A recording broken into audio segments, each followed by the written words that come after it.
नमस्कार मंडळींनो, मी वर्षा थोरवे पुन्हा एकदा तुम्हाला भेटायला, तुमच्याशी गप्पा मारायला आलेली आहे. असाच एक आठवणीतला सुंदर किस्सा घेऊन. बरेच दिवसात मी आठवणीतला किस्सा सांगितलेला नाही आहे. कारण मला काही आठवतच नव्हतं. म्हणजे असं मला वाटलं की आता सगळेच किस्से सांगून संपले. पण ना मला काल अचानक एक किस्सा आठवला. काय झालं, मी बरेच दिवस गावाला गेले होते. आले एक 15-20 दिवसानंतर गावावरनं आले आणि मला ना असं 2 दिवस जरा मग आरामात आपली काय कपडे-बिपडे धुणं, थोडी साफसफाई वगैरे चालू असते. त्याच्यानंतर मला एक-एक ना असं मी काही बनवायला घेतलं तर मग मला एक-एक भांडं माझं आठवायला लागलं. अरे माझं हे भांडं कुठे दिसत नाही आहे. माझं तो पॅन कुठे दिसत नाही आहे. मग सापडायचा तो नंतर मला कुठेतरी नेहमीचीच जागा असते. असं काही स्वयंपाकघर खूप मोठं नाही आहे आणि 5-6 ड्रॉवर आहेत, त्या ड्रॉवरमध्ये कुठेतरी असतं. पण मग मला असं करता ना मला एक माझं जुनं भांडं आठवतं आणि ते मला खूप दिवस झाले दिसलं नव्हतं. मग मी ते शोधून काढलं. असा छान लंगरी आहे ती पॅन, तो सुंदर पॅन मिळाला मला, सापडला. आणि हे असं करता माझंच मला हसू आलं. म्हटलं काय जीव अडकला आहे रे देवा भांड्यात. करत तर काही नाही, टिफिन येतो मला. करण्याचा माझा अगदी उजेडच आहे. आता एकटीसाठी मी जास्त काही करत बसत नाही. पण कधीतरी टिफिन ज्या दिवशी येत नाही त्या दिवशी मला करावं लागतं. मग कधीतरी वरण भात, खिचडी भात, मसाले भात, मटार भात, डोसा किंवा एखादी भाकरी, थालीपीठ किंवा ते उकडपेंडी असे प्रकार मी करून खाते. तर मग असं करतानाच मला त्या पॅनची आठवण आली. आणि मग तो सापडला पण लगेच. आणि नाही जर सापडलं तर मग मी आमच्या बाईंना विचारते. आमच्या घरी जी आमची ताई येते सविता ताई, तिला मी विचारते, "अगं सविता, हे भांडं मिळत नाही, तू कुठे बघितलं का?" तिने अगदी आवरून कुठेतरी आत ठेवलेलं असतं. "काकू ते लागत नाही ना, मग ते मध्ये-मध्ये येतं, मग ते तिथे मावत नाही ना." मग मी ते तिथे आत ठेवून दिलं. "बरं बाई." कारण घर तिचंच जास्त आहे, माझं कमी आहे. तीच ह्या घराची जास्त देखरेख ठेवते आणि तिला हवं तसं तिच्या मर्जीनं ती ते घर, स्वयंपाकघर तरी ॲटलीस्ट ती तिच्या मर्जीनं लावत असते. आणि मी नसताना तिला पूर्ण स्वातंत्र्य मिळतं. चावी तिच्याजवळ असते. ती पूर्ण तिच्या मनाने रॅक साफ करून ठेव, मांडण्या साफ करून ठेव, जे लागत नाही ते कुठेतरी आत ठेवून दे, जे लागतं ते समोर ठेव. मग मी आल्यावर म्हणते, "अगं सविता, तुझ्या स्वयंपाकघरात मला हे मिळत नाही आहे. तुझ्या स्वयंपाकघरात मला ते मिळत नाही आहे." बरं बोलायची सोय नाही, हौसेनं करतात मॅडम, प्रेमानं करतात, आपलं समजून करतात. त्यामुळे काय बोलू? कधी-कधी वाटतं मला आता, कारण मला ज्या हाताशी वस्तू लागतात, त्या तिला वाटतं अडगळ आहे आणि मला त्या हाताशी लागत असतात. मग मी म्हणते, "अगं सविता, तू ही चेंज करते, मांडण्यांची जागा पण चेंज करते. काकू ही मांडणी इथे छान वाटते, ही इथे छान वाटते." एक मांडणी तर मॅडमनी लागत नाही म्हणून फ्रीजवर ठेवून दिली. अजून ती फ्रीजवरच आहे छोटीशी मांडणी. म्हटलं राहू देत, नाही लागत, नाही लागत बाई. तर असं थोडंसं तिच्या मर्जीनं तिचं मन दुखवायला नको म्हणून मी पण म्हणते, "असू देत, तू लावलंस ना, ठीक आहे, छान आहे, छान दिसतंय." ॲप्रिशिएट केलं की तिलाही हुरूप येतो काम करायला. तर अशी ही एक छोटीशी गंमत. आता मला भांड्यांची एक गोष्ट वरनं अजून एक जुना किस्सा आठवला.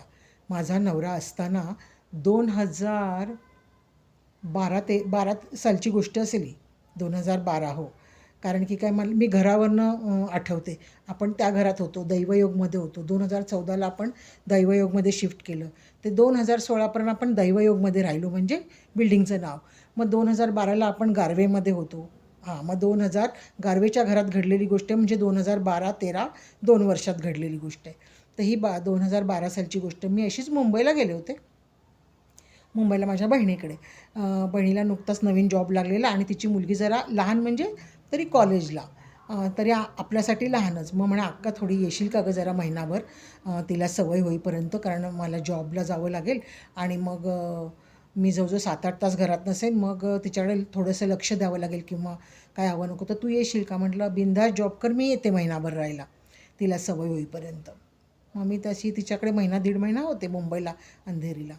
तर पण मी जेव्हा परत आले पुण्याला, परत आल्यानंतर पुण्यात तेव्हा कोण कोण होतं? माझा नवरा, माझी सून आणि माझा मुलगा, हे तिघंजणं होते घरी. आणि मी मुंबईला गेलेले, मुंबईवरनं परत आले. परत आल्यानंतर असंच थोडंसं माझ्या पद्धतीनं पुन्हा किचन जे लावायचं होतं मी लावलं. कारण अस्ताव्यस्त झालेलंच असतं. बाई येते, काम करते, हे लोकं पण स्वयंपाक करून खात होते, सगळं व्यवस्थित चाललेलं. पण एकदा आल्यावर मला थोडंसं माझा एक टच असायचा. खूप काही मी अगदी काय अप टू डेट ठेवत नाही, पण मला माझ्या वस्तू माझ्या जागेवर लागतात. तर मी माझी आपली आवराआवर करता मला एक दिवस 4-5 दिवस काही माझ्या लक्षात आली नाही ती गोष्ट. असंच माझं एक भांडं मिसिंग होतं, पण माझ्या काय ते लक्षात आलं नाही. एक दिवस पोहे करायला गेले, सकाळी रविवार होता, नाश्त्याला पोहे करावे म्हटलं.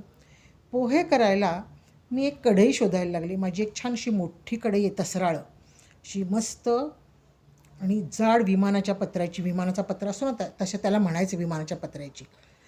ती कढई तुम्ही कितीही वापरा, काही करा, एकदा घासली की स्वच्छ लखलखीत व्हायची. कुठे तिला तेलाचा डाग, जळलेला डाग नाही. म्हणजे ते भांड्यावर पण डिपेंड असतं की ते भांडं इतकं स्वच्छ निघायचं आणि जाडजूड, त्याच्यात काही जळायचं नाही, काही खाली लागायचं नाही, करपायचं नाही. अशी ती माझी फेवरेट कढई होती. माझी मेस होती एकेकाळी. म्हणजे माझा मुलगा 4-5 वर्षाचा असताना 1990 सालची वगैरे गोष्ट असेल, 92. कारण 5-6 वर्षाचा मुलगा होता, म्हणजे 91 सालची गोष्ट. तेव्हा माझी मेस होती. जवळजवळ 3-4 वर्ष मी मेस चालवली. तर ती त्या मेसची कढई होती. तर ती एक जुनी आठवण, एक आपली इमोशनल टच, की त्याच्यात 20 जणांची भाजी व्हायची. म्हणजे जवळजवळ 1 किलो 1.5 किलो भाजी त्याच्यात सहज होत असेल की नाही, 15-20 जणांची भाजी व्हायची. इतकी छान मोठी कढई. पण मला पोहे करायला तीच लागायची. कारण जरी 4 माणसांचे पोहे करायचे असले, 5 माणसांचे करायचे असले, तरी ती मी मोठी कढई वापरायचे. इव्हन मी रोज भाजी करायला पण ती कढई वापरायचे. कारण त्यात इतकं छान ती जळायची नाही मुख्य म्हणजे, आणि परतायला खूप छान. दिवाळीचा फराळ करायला पण त्याच्यात खूप छान वाटायचं. तर अशी ही माझी कढई. मला काही मिळेच ना, सापडे ना. पोहे तर करायला घेतले, पोहे तर भिजवले, कांदा बिंदा चिरला, आता कढई ठेवायची तापत. तर शोधते, नेहमीप्रमाणे म्हटलं शोधते, इकडे शोधते, तिकडे शोधते, तिकडे शोधते, इकडे शोधते. 5 मिनटं शोधल्यावर मला काहीतरी मनात पाल चुकचुकली. म्हटलं का कढई मिळत नाही माझी, गेली कुठे? मग मी सारखी, अरे कढई कुठे आहे, कढई कुठे? नवऱ्याला विचारते आहे. नवरा आपला इकडे तिकडे बघतो आहे बरं का मुद्दाम. तो सळो की तो पळायला लागला किचनमधनं. म्हणजे कढई कुठे? मी बेडरूममध्ये गेले, अरे माझी कढई कोणी बघितली का? पोराला विचारते, सुनेला विचारते. सगळे एकमेकाच्या तोंडाकडे बघतात आणि पळत आहेत तोंड लपवून. कोणी काय उत्तरच देईना. सगळ्यांची तोंड शिवलेली आणि भामट्यासारखे एकमेकाच्या तोंडाकडे बघतात आणि तोंड माझ्यापासून. मी कढई कुठे विचारलं की हो, नाही, तेही उत्तर नाही. कुठं गेली तेही नाही, काय केलं तेही नाही. कारण त्यांची जीभच रेटेना सांगायला. त्यांना माहिती ही माझी आवडती कढई. कढई कुठे, कढई कुठे, अरे गेली कुठे? पण त्यांचे तोंड जे कावरी-बावरी झालेली मी बघितली. अजून माझ्या डोळ्यासमोर तो सीन येतो आहे. तिघंजणं, मुलगा बाथरूममध्येच पळतो आहे, सून बेडरूममध्ये चादरींच्या घड्या घालायलाच पळते आहे, नवरा गॅलरीमध्ये पळाला काहीतरी झाडांना पाणी घालायच्या निमित्ताने, आणि तिघं तोंड लपवत आहेत. तिघांची फेफे उडाली. मग माझ्या लक्षात आलं, म्हटलं हे तिघं तोंड का लपवत आहेत आणि उत्तर का देत नाहीत? म्हटलं गेली कुठे कढई, गेली कुठे? अरे मोडली का, काय केली जलमरची कढई काय? आणि त्या वेळात काहीतरी असं फॅडसारखं यूट्यूबवर यायचं, जलमरची भांडी वापरून काय. पण ती जलमरची नव्हती, वेगळंच होतं ते मटेरियल. इतकी सुंदर कढई. बरं गेली कुठे? मग मी म्हटलं खरं सांगा, माझ्या कढईचं केलं काय? तर म्हटलं, आणि मला नंतर ती एक लंगरी दिसली मस्तपैकी. ती लंगरी मी तुम्हाला दाखवते. ती कढई मोडली. काय त्याचे 900 रुपये आले, त्यात अजून 400-500 रुपये घातले, आणि ती मस्त, ती काय त्याला अनब्रेकेबल, काय त्याला म्हणतात, अनब्रेकेबल नाही, कुठली ती काळ्या कलरची असते ना, ती लंगरी घेऊन आले. पॅन तोही सुंदरच आहे, 1400 रुपयाचा आणला. कढईचे 900 रुपये आले, त्यात भर टाकून 1400 रुपयाचा ती लंगरी आली. दाखवते तुम्हाला, खूप सुंदर आहे ती. आणि तीच मी काल शोधत होते. ती लंगरी शोधता शोधता मला ते आठवण आली कढईची, की ही लंगरी कशी आपल्या घरात आली. तर कढईच्या बदल्यात ती आली होती, म्हणून मला कढईची आठवण झाली आणि हा किस्सा आठवला. तर मंडळींनो, तर मी म्हटलं कढई, म्हटलं हां, म्हटलं मोडली ना कढई माझी. कढई मोडूनच ही लंगरी आलेली दिसते. कितीला मोडली, किती पैसे आले, आणि ही लंगरी कितीला? मग सुनेने हळूच आपलं, वो 1400 रुपयाची आहे म्हणे ती. माझी सून नॉन महाराष्ट्रीयन आहे, ती हिंदीमध्ये बोलते. मम्मी वो 1400 रुपये की है और 900 रुपये में कढ़ाई हम लोग ने दुकानदार उसको दे दी, उसकी मोड आई 900 रुपया. म्हटलं अच्छा. सुनेचा चेहरा पडला, एवढी घाबरली सून. मला पहिल्यांदाच एवढी घाबरली असेल, कधी घाबरत नाही. त्या दिवशी पण मात्र घाबरलेली. कारण मी म्हटलं आता मी पोहे कशात करू, या लंगरीत करू, या लंगरीत पोहे होतील का? म्हटलं तुम्हाला ती लंगरी दाखवते मी. फोन हातात घ्यावा लागेल, स्वयंपाकघरात जावं लागेल ती लंगरी दाखवायला. म्हटलं आता ह्या लंगरीत पोहे होतील का? अगं म्हटलं काही गोष्टी त्यासाठी तेच लागतं. म्हटलं दाखवते तुम्हाला ती लंगरी. बघा केवढी भांडी त्याच्यात ठेवली आहेत मी. ही आहे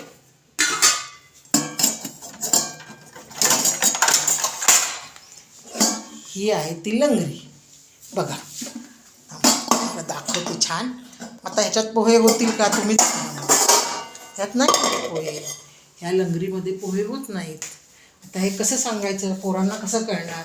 म्हटलं काही काही गोष्टींसाठी त्याच वस्तू लागतात आणि ती कढई खास माझी पोह्याची होती म्हटलं आणि आठवण होती म्हटलं माझी मेसची ती. तर मंडळींनो ही अशी गंमत आहे. मी फोन परत जागेवर ठेवते कारण मला नीट बोलता येतं मग. तर हे बघा यात कसे पोहे हलवणार. एक तर खाली ते ब्रॉड आहे आणि वर अजून त्याचं ते कमी म्हणजे चिंचोळी होत गेले. अशी ही लंगरी सुंदर आहे पण दिसायला फार छान वाटते. ह्याच्यात भाजी, छोले, रस्सा भाजी किंवा नॉनव्हेज वगैरे पण छान होतो. रस्सा आवडते मला आणि खिचडी भात पण छान होतो, मसाले भात छान होतो. कमी अर्धा किलोची बिर्याणी वगैरे असेल तर ती पण ह्याच्यात छान होते. तर ही माझ्या सुनेबाईची आवडती फेवरेट आहे. सुनबाईच जास्त वापरायची, तर तिचं ते भांडं आहे. तर अशी ही गंमत मंडळींनो, अशी ही जुनी आठवण मला तुम्हाला सांगावीशी वाटली. असं तुमचं पण कुठल्या भांड्यांच्या बाबतीत होतं का, की आपलं कसं असतं चहाचं एक कितीही घरात पातेलं असो पण चहाचं पातेलं, हे माझं चहाचं पातेलं, हे भाताचं पातेलं, हे वरणाचं पातेलं, हे दुधाचं पातेलं, आपली ही सगळी पातेली ही पातेली आपली ठरलेली आहेत. पण हे आत्ताच्या मुलांना कसं कळायचं.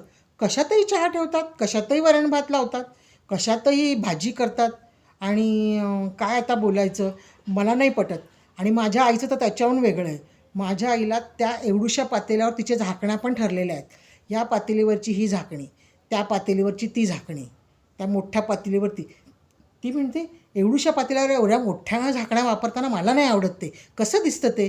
त्या छोट्या पातेलीच्या आकाराचीच तेवढ्याच मापाची झाकणी ठेवावी व्यवस्थित. कसं व्यवस्थित दिसतं दिसायला. आत्ताच्या मी मुलींना बघते एवढ्याशा पातेल्यावर एवढ्या मोठ्या झाकण्या पण ठेवतात. जे हाताला लागेल ते ठेवून मोकळं व्हायचं. किंवा बऱ्याच गोष्टीत बायांच्या हातात आपण स्वयंपाकघर दिलेलं असतं. सांभाळा स्वयंपाकघर, खायला पण घाला आणि आवरा पण. तर त्या बाया पण कशातही काहीही काढून ठेवतात उरलं तर.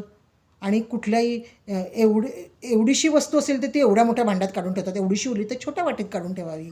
मोठ्या पण आपलं एक प्रिन्सिपल असतात नाही का मंडळींनो. जुन्या बायकांचं आमचं ते आहे. तर असं तुमच्या बाबतीत पण घडत असेल तर म्हटलं चला ही गोष्ट, हा किस्सा, ही आठवण तुमच्याबरोबर शेअर करावी. मजा आली की नाही ऐकताना मला कमेंट बॉक्समध्ये नक्की सांगा. तर मंडळींनो हा व्हिडिओ मी इथेच संपवते. बाय. जय सद्गुरू. पुन्हा भेटू अशीच नवीन आठवण घेऊन, नवीन व्हिडिओ घेऊन, नवीन किस्सा घेऊन.